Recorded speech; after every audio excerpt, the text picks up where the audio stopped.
والعاقبة للمتقين والصلاة والسلام على رسوله محمد وآله وأصحابه أجمعين أما بعد السلام عليكم محترم عزيز جماعة المسلمين Payg'ambarimiz sollallohu alayhi va sallam marhamat qiladilarki, inda zikri solihin tanazzalur rahma, ya'ni avliyaullohlarni, yaxshi odamlarni zikr qilgan vaqtda Xudoning rahmati yog'iladi dedilar. Mana shu hadisga asoslanib, mana bir necha kunlardan beri alhamdulillah mana bu qo'limizdagi Tazkiratul Avliyo kitobidan ulug'larning qissalarini o'qib berishlik nasib qilgan ekan. Kechagi o'tgan safargi ma'ruzalarimizda Ibrohim Adham rahmatullohi alayhi qissalarini o'qib bergan edik. Endi keyingi bobda 12-bobda Bishri Hofi rahmatullohi alayhi ya'ni qissalarini bayon qilinar ekan. Bu Bishri Hofini mana juda ko'p eshitganmiz. Qissalarini ba'zilarini ham eshitgan bo'lishimiz kerak.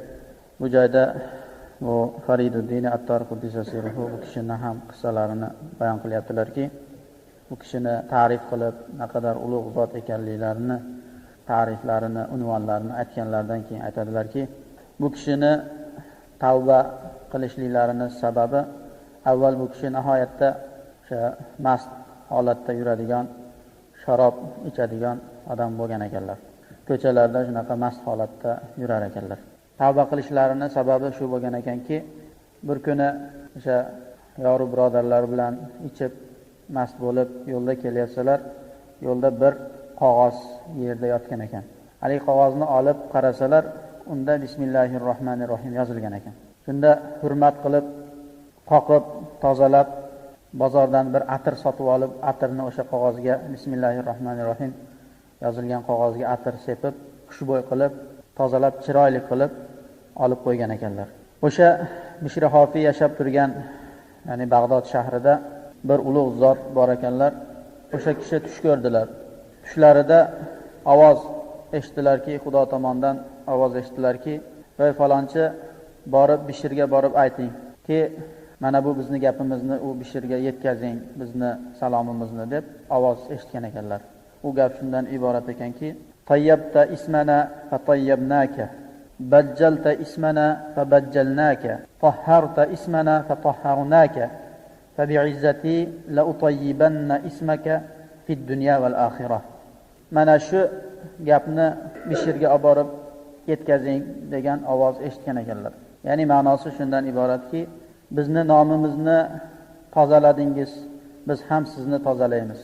Bizni nomimizni ulug'ladingiz, biz ham sizni ulug'laymiz. Bizni nomimizni xushbo'y qildingiz, biz ham sizni xushbo'y qilamiz. Men o'zimni ulug'ligimga qasamyod qilib aytamanki, sizni ismingizni bu dunyo va u dunyoda xushbo'y qilaman degan mana shu so'zni olib borib yetkazing deb Xudo tomonidan ovoz eshitgan ekanlar. U zot o'rnilardan turib, bu rahmoniy tushmi, shaytoniy tushmi? Axir bu Bishr fosiq odam-ku. Ko'chalarda ichib, shunaqa holatda, yomon holatda yuradigan odam-ku bu, deb haligi tushlariga ishonqiramasdan turib, tahorat qilib kelib, 2 rakat namoz o'qib, yana uxlagan ekanlar. Ikkinchi uyqulardan xuddi shu tushni ko'rdilar. Xuddi mana shu gap takrorlandi. Shunda yana hayron bo'ldilarda, yana bir safargi uxlashlarida yana tahorat qilib 2 rakat namoz o'qib, yana uxladilar. Shunda yana o'sha tushni ko'rdilar. Bildilarki, ha bu shaytoniy tushmas ekan, bu rahmoniy tush ekan deb o'rnlaridan turib, o'sha kishini ertalab bomdod vaqtida uylariga borsalar, Bishri Hofining uylariga borsalar, uydagilar xabar qilishgan ekanki, u o'sha yoru birodarlar bilan shunaqa sharob majlisiga ketgan, ichadigan joyiga ketishgan deganida bu kishi o'sha uyni surishtirib borgan ekanlar. Borib o'sha uy egasini chaqirsa, kirib u turolmaydigan holatda, nihoyatda mast holatda yotibdi, chiqolmaydi deb xabar qilishganida bu zot aytgan ekanlarki, kirib aytinglar, men bir xush xabar olib keldim, shuni borib yetkazinglar degan ekan. Shunda kirib bir zot seni chaqiryapti, bir xush xabar olib kelibdi senga deyishganida u kishi aytgan ekanlar, kimdan xabar ekan, borib so'rab kiringlar degan ekan. O'sha mast holatda yotgan yerlardan. Shunda o'sha yori birodarlari chiqib, kimdan xabar olib keldingiz deb so'rashganida, u zot aytgan ekanlarki, men Parvardigordan xabar olib keldim deganlarda, ular kirib aytsa yig'lagan ekanlar. Yig'lab aytgan ekanlarki, yo meni itob qiladi, yo meni azoblaydi. Bu Xudo tomonidan xabar kelgan bo'lsa, yo meni, ya'ni g'azab bilan itob qiladi, yo meni azoblaydi deb yig'lab chiqqan ekanlar. Chiqqanlarida, yalangoyoq yugurib chiqqanlarida, bu kishi haligi xabarni, xush xabarni aytganlarida, o'shandan keyin yig'lab tavba qilib do'stlariga aytgan ekanlarki, birodarlar, mana shu oxirgi ko'rishishimiz, sizlar bilan endi bunday majlislarga men qatnashmayman deb o'sha yalangoyoq holatida tavba qilib chiqib ketgan ekanlar. Hofiy degani arab tilida yalangoyoq degan ma'noni bildiradi. Ya'ni Bishri Hofiy, kishini Bishri Hofiy deb nom qo'yishliklari doim o'sha tavba qilganlardan keyin doim yalangoyoq yurganliklari uchun bu kishining nomlarini Bishri Hofiy deb qo'yilgan ekan. Bu kishidan so'rashgan ekanki, nimaga yalangoyoq yurasiz, bir narsa kiymaysiz desa, meni qalbimga ishq otashi tushgan vaqtida, qalbimga meni Xudoni ishqini o'ti tushgan vaqtida men yalangoyoq edim. Endi undan keyin bir narsa kiyishlikni men o'zimga ravo ko'rmayman degan ekanlar. Yana bitta sababi shuki, Alloh taolo Qur'oni Karimda biz sizlarga yerni gilam qilib yaratdik degan Parvardigor. Parvardigorning gilamini ustida men bir narsa kiyib yuramanmi degan ekanlar. Uyatamanki, Parvardigor bizga yerni gilam qilib, to'shak qilib bersa-yu, men u to'shakning ustida bir narsa kiyib yursam deb javob bergan ekanlar. O'shandan keyin bu kishini hollari o'zgarib, nihoyatda oliy maqomlarga erishgan ekanlar. Alloh taologa bo'lgan bu kishini mukoshafalari, mushohadalari nihoyatda kuchli bo'lgan ekan. O'shandan keyin ayollariga kavsh kiymasdan yalangoyoq yuradigan bo'lgan ekanlar. Yana bir naql bor ekanki, Ahmad ibn Hanbal rahmatulloh alayh, bu kishi mujtahidlardan, o'sha Hanbali mazhabining imomlari Ahmad ibn Hanbal rahmatulloh alayh ko'p u kishini ziyoratlariga ko'p borar ekanlar. U kishi bilan ko'p suhbat qurar ekanlar. Shunda u kishini do'stlari, yori birodarlari aytishgan ekan, axir siz hadis ilmini olimi bo'lsangiz, fiqh, ijtihod ilmini olimi bo'lsangiz, boshqa hamma ilmlarda benazir bo'lsangiz, sizga o'xshash odam bo'lmasa, shunday bir yalangoyoq odamni oldiga borasizmi? Bu sizga loyiq emas. U siz oldingizga kelsin deyishgan ekan. Ya'ni siz uni oldiga boryapsiz. Siz shunday olim bo'lsangiz, siz oldingizga kelsin ziyoratga deganida, u kishi aytgan ekanlarki, to'g'ri, sizlar aytgan gap to'g'ri. Meni ilmimga uni ilmi yetmaydi. Sizlar aytgan ilmni hammasida men u kishidan ustun turaman. Lekin Xudoni bilishlik ilmida u kishi meni ustozim degan ekanlar. Ya'ni men Xudoni u kishichalik tanimayman degan ekanlar. Ziyoratlariga borib o'tiribla aytar ekanlarki, haddisni an robbi der ekanlar. Ahmad ibn Hanbal, ya'ni Parvardigorimdan gapiring, Parvardigorimdan so'zlang deb, ya'ni Xudoni ulug'ligi, Xudoni naqadar ulug'ligini siz mendan ko'ra yaxshiroq bilasiz. Xudoni ulug'ligidan gapiring der ekanlar. Ya'ni ma'rifatullohdan gapiring deb so'rar ekanlar. Bir rivoyatda keltiribdilarki, bir kuni Bishri Hofiy kechasi uylariga kirdilar. Uylariga kelib, darvozadan bir oyoqlarini o'tkazdilarda, bir oyog'i tashqarida qolgan holatida qatib qoldilar. Ya'ni o'ylanib, tafakkur qilib qoldilar. Shu holatda bamdodgacha turdilar. Kechasi kirgan odam bamdodgacha o'sha holatda, bir oyog'i darvoza eshikdan o'tgan, bir oyog'i orqada holatda shunday o'ylanib to'xtab qoldilar. Yana bir kuni sinasini ko'yniga keldiki, Alloh taolo sinasini ko'yniga ilhom qildiki, Bishr keladi hozir degan bir ilhom qalbida paydo bo'ldi. Ya'ni yuragi sezdiki, akasini kelishligini sezib qolgan ekan. Yugurib chiqib darvozani oldida kutib turganlarida haqiqatda Bishri Hofiy keldilar. Keliblar uyga kirib, nihoyatda holi o'zgacha, xuddi devonalar singari keldilarda yalangoyoq. O'sha hovlida bir shati bor ekan, o'sha shatiga chiqdi-da, yana o'sha tafakkur qilib bir narsani o'ylanganga o'xshab turib qoldi. To bamdodgacha o'shanda turdilar. Ertalab bamdod vaqtida azon ovozidan o'ziga kelib, bamdodga namozni jamoat bilan o'qigani borib, namozni o'qib qaytib keldilar. Shunda sinasi so'ragan ekan, aka nima bo'ldi bunaqa turgan joyingizda qatib qoldingiz, ertalabgacha turdingiz deb so'raganlarida aytgan ekanlarki, meni xayolimga kelib qoldi, o'ylanib qoldimki, Bag'dod shahrida meni nomimga o'xshash odamlar ko'p, Bishr degan nom ko'p Bag'dodda. Bitta Bishrni nomli odam Yahudi, Yana bitta Bishr degan odam nasroniy, yana bitta Bishr degan odam o'tparast. Bishr nomli odamlar, har xil odamlar ko'p. Yahudiysi ham bor, nasroniysi ham bor, o'tparasi ham bor, fosiqi ham bor. Men o'ylandimki, meni atim ham Bishr. Men nima ish qildimki, Alloh taolo menga bu martabani berdi, musulmonlik maqomini menga berdi. Nima ish qilganligim uchun menga Alloh taolo bu musulmonlikni ato qildi-yu, ular nima ish qildilarki, ularga kufrni berdi. Shuni o'ylanib, tagiga yeta olmay o'ylanib qoldim degan ekanlar. Albatta bu Alloh taoloni fazl va karami, Alloh taoloni bizlarga qilgan mehribonchiligiki, alhamdulillah bizlarni musulmon qilib yaratdi. Payg'ambarimiz sollallohu alayhi va sallamni ummatlardan qilib yaratishligi Alloh taoloni mahzi karami, lutfi, ehsoni.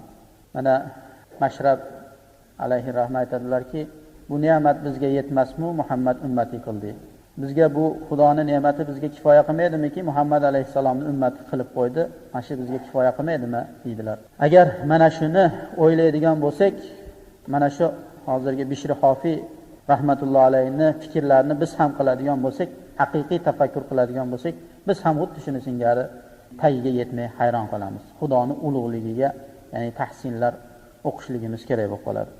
Yana bir rivoyat bor ekanki, Bilol Havos degan bir zot Bani Isroil, o'sha Bani Isroil bir necha yillar cho'li biyobonda Alloh taologa beadoblik qilganliklari sababli hech manzilga yeta olmasdan cho'li biyobonda qolib ketishgan. Musa alayhisalomdan Xudodan bizga u ovqat so'rab bering, bu ovqat so'rab bering deb o'sha cho'li biyobonda yurgan vaqtlarida 40 yil o'sha joyda yurganlar. O'sha biyobon bor ekan, o'sha biyobonda Bilol Havos degan kishi o'sha cho'lda ketayotganlarida bir odam men yonimda paydo bo'lib qoldi. Billa ketdi deydilar. Men hayron bo'lib, bu qayerdan keldi bu kishi? Xizr alayhisalommikin deb hayron bo'lib so'radimki, Xudo haqqi, Parvardigor haqqi, siz kimsiz, javob bering dedim dedilar. Xudoni o'rtaga qo'yib gapirganlari uchun o'sha kishi javob berdilarki, "Ha, men sizni birodaringiz Xizr alayhisalomman" dedilar. O'sha Bilol Havos Xizr alayhisalomni o'sha yo'lda cho'lda ketayotib uchratgan ekanlar. Shunda so'ragan ekanlarki, Imom Shofiyni haqlarida nima deysiz? Imom Shofiy qanday odam? deb so'raganlarida u kishi javob bergan ekanlarki, u kishi avtodlardan, ya'ni avliyoullohlarning bir maqomi avtodlardan u kishi. Ya'ni avtod degani mix degani. Ya'ni yer yuzida bir nechta avliyolar bo'ladiki, ular yer yuzining mixlari. Agar o'shalar bo'lmasa yer yuzi yer ostin-ustun bo'ladi deyiladi. O'shalarning sharofatidan yer tek turar ekan. Ya'ni o'shanaqa avtodlardan, yerning mixlaridan u kishi dedilar. Shunda yana Bilol Havos o'zlari ixlos qilgan olimlarning nomlarini so'radilar. Ahmad Hanbalni haqlarida nima deysiz? U kishi kim deb so'raganda, u kishi siddiqlardan deb javob berdilar. Bishr Hofiyni nima deysiz? Bishr Hofiy qanday odam deb so'rasam dedilar, u kishi singari endi bu dunyoda u kishi singari odam chiqmaydi deb javob berdilar dedilar. Bishr Hofiy rahmatullohi alayhi maqomlari shu darajada ulug' ekanki, Xizr alayhisalom aytdilarki, u kishi singari endi boshqa u kishi singari odam chiqmaydi deb javob bergan ekanlar. Bishr Hofiy 40 yil, ya'ni kalla go'shti yegilari kelgan ekan. 40 yil. Lekin kalla go'shti olib yegani pullari 40 yil bo'lmagan ekan. Ya'ni o'shancha kalla go'shtiga yetadigan pul 40 yil u kishida bo'lmagan ekan. Ya'ni u kishiga tushgan bo'lsa ham ehson qilganlar, o'zlarida turmagan ekan. 40 yil o'sha kalla go'shtiga yetarli pul turmagan ekan. U kishini ko'yinlari lo'ya yeyishni istagan ekan. Ko'yinlari lo'ya yegilari kelib yemagan ekanlar. Hech o'sha ko'yinlari tusasa ham lo'yani yemagan ekanlar. Bir kuni o'zlari Bishr Hofiy rivoyat qiladilarki, men bir kuni bir joyga bordim, yetib bordim dedilar. Ali Jurjoniy degan bir kishini suvni bo'yida, bir xiyobonda suvni bo'yida ko'rib qoldim. U kishi meni ko'rdi-yu yig'lab qochib qoldi. Ey Parvardigor, men nima gunoh qiluvdimki, men insonga meni ko'zim tushdi deb qochgan ekanlar. Ya'ni bundan ma'lum bo'ladiki, Ali Jurjoniy degan zot nihoyatda oliy maqomdagi zot ekanlar. İnsanlardan qochib, insonlarni ko'rmasdan cho'li biyobonda yashar ekanlar. Bu Bishr Hofiyni ko'rib yig'lab, men nima gunoh qiluvdimki, Parvardigor meni ko'zimga insonni ko'rsatding deb qochgan ekanlar. Shunda u kishi ham orqalaridan quvlab yetib boribdilar. Borib menga nasihat qiling dedilar Bishri Hofiy. Shunda u aytdilarki, Ali Jurjoni aytdilarki, faqirlikni mahkam ushlagin, tirikligingni sabr bilan o'tkazgin, o'zingni nafsi havoyingni o'zingga dushman deb bilgin, shahvatingga muxolif ish tutgin, nafsi havoyingga muxolif ish tutgin. Uyingni shunday saqlaginki, lahat qanday bo'lsa, uyingni ham xuddi shuni singari saqlagin dedilar. Ya'ni uyingda hech narsani saqlamagin dedilar. Lahatda hech narsa bo'lmaydi, faqat avratini to'sib turadigan narsasi bo'ladi. Xuddi shuni singari uyingni, ya'ni xoli tutgin hamma narsadan. To'shagi, usholcha, shunga o'xshagan narsalarni qilmaginki, qiyomat kunida qabringdan turganingda osongina Parvardigorning huzuriga borasan deb nasihat qilgan ekanlar. Bir necha odamlar, ya'ni Shom shahridan kelib Bishri Hofiyni oldilariga kelgan ekanlar. Shunda bu kishi ular hajga bormoqchi bo'lib Bishri Hofiyga aytishgan ekanki, agar biz bilan hajga bormoqchi bo'lsangiz, yuring bizga birga olib ketamiz deganlarida Bishri Hofiy aytgan ekanlarki, 3 ta shartim bor. O'sha 3 ta shartimni bajarsalaring sizlar bilan sherik bo'laman degan ekanlar. Shunda hop, u 3 shart nima deb so'rashganida aytgan ekanlarki, hech narsa olmaymiz. Hech kimdan bir narsa ham so'ramaymiz yo'lda ketyapti. Birov bir narsa bersa ham olmaymiz. Shunga rozi bo'lsanglar sherik bo'laman degan ekanlar. Shunda haligilar o'ylanib turib, avvalgi ikkitasiga rozi bo'lamiz, keyingisiga biz rozi bo'la olmaymiz degan ekan. Ya'ni avvalgi ikkitasiki hech narsa olmasdan ketishligimiz mumkin. Birovdan bir narsa so'ramasligimiz mumkin, lekin birov bir narsa bersa uni olmay qo'ya olmaymiz deganlarda u kishi, sizlar menga sherik bo'la olmaysizlar. Chunki sizlar o'sha ya'nilarda ketayotgan hojilarni narsalariga tavakkul qildinglar. Xudoga tavakkulinglar kuchli bo'lmadi. Baribir hech kimdan so'ramasak ham birov bir narsa beradi deb o'yladinglar sizlar. Sizlar men bilan birga yurishlikka loyiq emassizlar degan ekanlar. Bishri Hofiy aytadilarki, bir kuni uyga bordim dedilar. Uyga borsam bir odamni ko'rdim. Meni uyimda yuribdi. Men hayron bo'lib, sen kimsan axir? So'ramasdan kiryapsan meni uyimga desam, u kishi aytdilarki, men sizni birodaringiz Xizrman dedilar. Shunda men Xizr alayhissalom bo'lsalar, o'zlari menga duo qilsinlar dedim dedilar. Shunda Xizr alayhissalom duo qilgan ekanlar. Parvardigor o'ziga itoat qilishlikni senga oson qilsin. Ya'ni Xudoga ibodat qilishlikni senga oson qilsin deb duo qildilar. Ya'ni Xudoga ibodat qilishlik, xolis ibodat qilishlik albatta qiyin. Shunday qilsinki, Parvardigor xolis Xudoga ibodat qilishlikni senga oson qilsin deb duo qildilar. Shunda yana turib oldilarki, yana nasihat qiling, nasihatni ziyoda qiling dedilar. Shunda u kishi aytdilarki, qilayotgan ibodatingni o'zingga yashirsin deb duo qildilar. Ya'ni birov ko'rmaydigan holatda ibodat qilishlikni Xudo nasib qilsin senga deb duo qildilar. O'sha kishining duolari ijobat bo'lib, ya'ni u kishining qilayotgan ibodatini birov ko'rmas ekan. Nihoyatda ko'rgan odam bu kishini bir jinni deb o'ylar ekan u, lekin Xudoga doim tavba va tazarruda ibodat bilan birga bo'lar ekanlar. Bir kuni Bishri Hofiy aytadilar, Go'ristonda oldidan o'tib ketyapsam deydilar, shu Go'riston ahli, shu Go'ristonda yotgan o'liklar, ya'ni bu kishi Kashful Qubur deb qo'yadi, avliyolarning maqomidan bittasi Kashful Qubur ekan.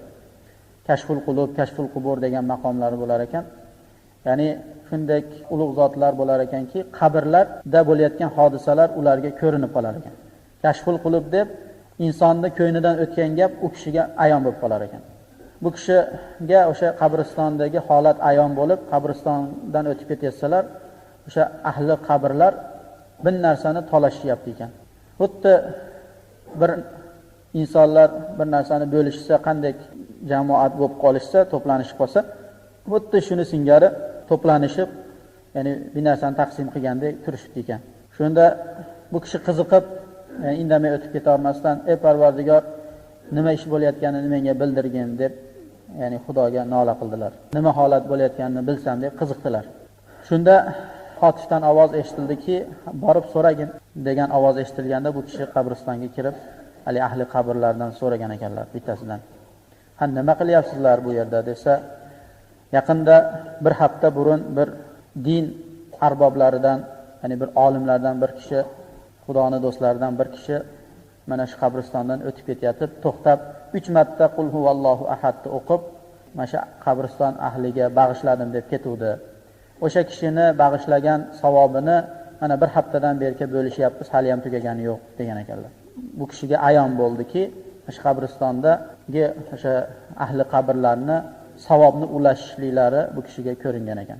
Mana shundan ma'lum bo'lyaptiki, mana muhtaram aziz jamoatul muslimin, qabristonni oldidan o'tayotganda albatta Qur'on o'qib, duo qilib o'tishlik bu chiroyli ishlardan, payg'ambarimiz sollallohu alayhi vasallamning sunnatlaridan va yana o'sha qilingan savobdan o'sha ahli qabrlar bahramand bo'lishligi mana bu hikoyadan ham ma'lum bo'lyapti. Bu hikoyani, bunday hikoyani o'sha tilovatni savobi o'liklarga bormaydi degan odamlar bunaqa hikoyalarga ishonishmaydi. Avliyolarning karomatiga munkir odamlar ular. Ya'ni hadis, oyat keltirmasangiz ular ishonmaydi, hadis, oyat keltirsangiz ham bo'yin tovlaydigan odamlar ular. Ya'ni tiriklarni tilovati Qur'on qilib savobini o'liklarga bag'ishlasa bormaydi degan odamlar bunday hikoyalarga ishonmaydilar. Bishri Hofiy aytadilarki, bir kuni tush ko'rdim deydilar. Shunda payg'ambarimiz sollallohu alayhi vasallamni ko'rdim deydilar. Payg'ambarimiz menga aytdilarki, ey Bishr, bilasanmiki, Alloh taolo seni bu oliy maqomlarga yetkazishligi, boshqa odamlardan ko'ra seni shunday oliy maqomga yetkazishligi, seni martabangni baland qilishligi nima sababdanligini bilasanmi dedilar payg'ambarimiz deydilar. Shunda yo'q ya Rasululloh, bilmayman dedim dedilar. Shunda payg'ambarimiz aytgan ekanlarki, seni bu maqomga yetishligingning sababi shuki, meni sunnatimga ergashganliging uchun va yaxshi Xudoni do'stlarini hurmat qilganliging uchun va o'zingni do'st yori birodarlaringga nasihat qilganliging uchun va meni sahobalarimni, meni ahli baytlarimni yaxshi ko'rganliging uchun sen shu maqomga yetding degan ekanlar. Demak, mana shundan ham ma'lum bo'lyaptiki, payg'ambarimizning sunnatlarini mahkam ushlab, Allohning do'stlarini yaxshi ko'rib, payg'ambarimizni ahli bayti, sahobalarini agar hurmat qilib yaxshi ko'radigan bo'lsak, Alloh taolo bizlarga ham o'sha maqomlarni nasib qilar ekan. Duo qilaylik. Amin. Parvardigor, qiyomat kunida Alloh taolo o'zi diydoriga musharraf payg'ambarimiz sollallohu alayhi vasallamni shafoatlaridan nasib qilsin. Alloh taolo o'zini do'stlarini yaxshi ko'radigan bandalar qatoridan qilsin. Bizlarni ham o'zini do'stlaridan qilsin. Va sallallohu taala ala xayri xalqi